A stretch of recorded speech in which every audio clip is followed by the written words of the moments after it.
ბავშვის განვითარებისთვის სკოლა საკმარისი არ არის. ამისთვის ბანაკებიც აუცილებელია. აწიე ხელი თუ ამ მოსაზრებას ეთანხმები. თქვენი მიზანია შეთანხმებას მიაღწიოთ 100 წამში.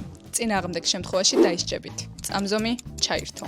რა თქმა უნდა, სკოლა ძალიან ბევრ რაღაცას გვასწავლის და ძალიან მნიშვნელოვანი ცოდნის მიღება შეგვიძლია, თუმცა ბანაკები და არაფორმალური განათლების სხვადასხვა აქტივობები ასრულებენ იმ ფუნქციას, რომ ჩვენ ვივითარებთ უფრო მეტად რბილ უნარებს, რასაც მაგალითად ვეძახით გუნდურ მუშაობას, კომუნიკაციის უნარებს, კონფლიქტების გადაწყვეტას, ემოციურ ინტელექტს და ასე შემდეგ. აი მაგალითად მწვანე ბანაკის მაგალითზე შეგვიძლია ვთქვათ, რომ ძალიან ბევრი ისეთი აქტივობა გვაქვს, რომელიც გვეხმარება, რომ ცხოვრებაშიც გადმოვიტანოთ ის, რასაც ვსწავლობ. კი ბატონო, უბრალოდ აი ეს უნარები საკმარისი არ არის, სადაც მაგალითად ბანაკში განევითარებ იმისთვის, რომ მე დავუშვათ ჩვეულებრივად გააგრძელო ცხოვრება, ანუ სკოლის ცოდნა, რაც არის მართლა საბაზისო ცოდნა და არის სხვადასხვა საგნები, ისტორია, მათემატიკა, უცხოენები და აქედან გამომდინარე კრიტიკულად აზროვნების უნარები, მაგას ბანაკი ვერ შეგივსებს. მით უმეტეს მაშინ, როცა ანუ სკოლა არის 9 თვე და ბანაკი არის 10 დღე, 1 კვირა და ასე შემდეგ. შესაბამისად, იმის თქმა, რომ მაგალითად ბანაკი უფრო მნიშვნელოვანი, ან უფრო ფასეულია და ზოგადად არაფორმალური განათლება, ჩემი აზრით არასწორია. კი ბატონო, მაგ ნაწილს მეც ვეთანხმები, რომ რეალურად ფორმალურ განათლებასაც და არაფორმალურ განათლებასაც თავისი ფუნქცია აქვს. ესენი ერთმანეთის წინააღმდეგ კი არ არიან, უბრალოდ ესენი ავსებენ ერთმანეთს. მაგალითად, როგორც თქვი, თუ სკოლა გვაძლევს ცოდნას,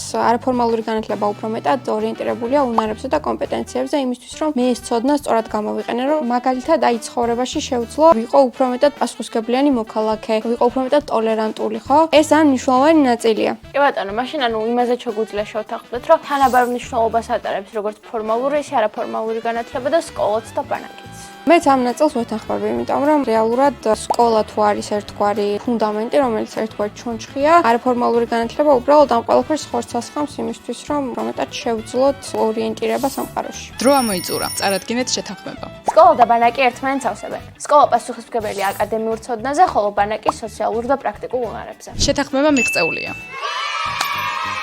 თუ გინდა ზემოთ ჩამოთვლილი უნარები შენს განივითარო, თან ისწავლო და თან გაერთო, დარეგისტრირდი მწვანე ბანაკში. ლინკ ჩვენს ბიოში იპოვე.